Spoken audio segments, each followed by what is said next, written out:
They said I didn't belong here. Now I run the biggest business in town. When I first walked into that boardroom, I could feel every pair of eyes silently saying the same thing. You don't belong here.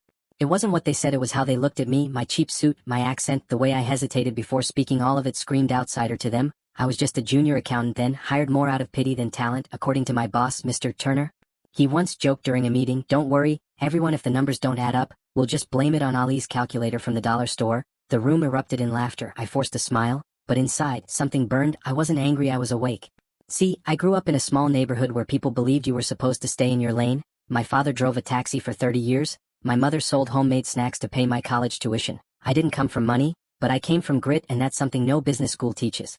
So while the others went out for drinks after work, I stayed late. I studied the company's financial reports, old ledgers, and market strategies. I noticed patterns no one else cared about: hidden losses, inflated invoices, shady supplier deals. The company was bleeding money, but everyone was too busy laughing at me to see it. Then one day the storm hit. The company's biggest client pulled out, citing financial inconsistencies. The board went into panic mode, heads rolled, and suddenly, everyone was looking at me, not because they respected me, but because I was the only one who'd been quietly analyzing the numbers for months. Mr. Turner called me into his office, sweat beading on his forehead. "Ali, you've been working on the reports, right? Can you fix this mess?" For the first time, I didn't hide my confidence. I said, "but I'll need full access to everything and the freedom to make some changes." He didn't have a choice. So I worked day and night, tracing every broken deal and corrupt transaction. Within 3 months, I turned the company's books from chaos into profit. Within 6, the firm was back on its feet, and I'd exposed 2 senior managers for embezzlement. The board called it a miracle. But I knew it wasn't a miracle, it was math and patience.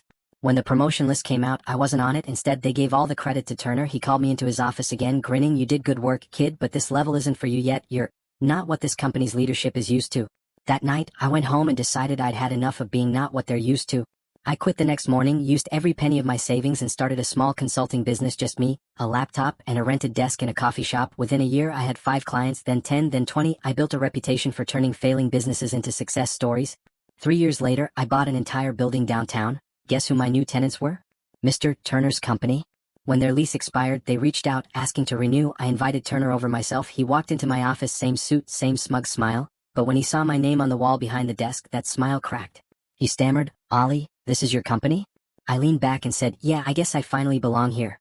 He nodded awkwardly, pretending to be happy for me. I signed the lease renewal papers with a grin. "Oh, and by the way, rent just went up 15%. He didn't laugh this time.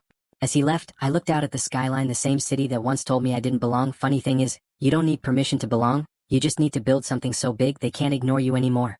And now, I run the biggest business in town, and I still use that same dollar store calculator. It's my reminder that sometimes, what they laugh at becomes what they pay for.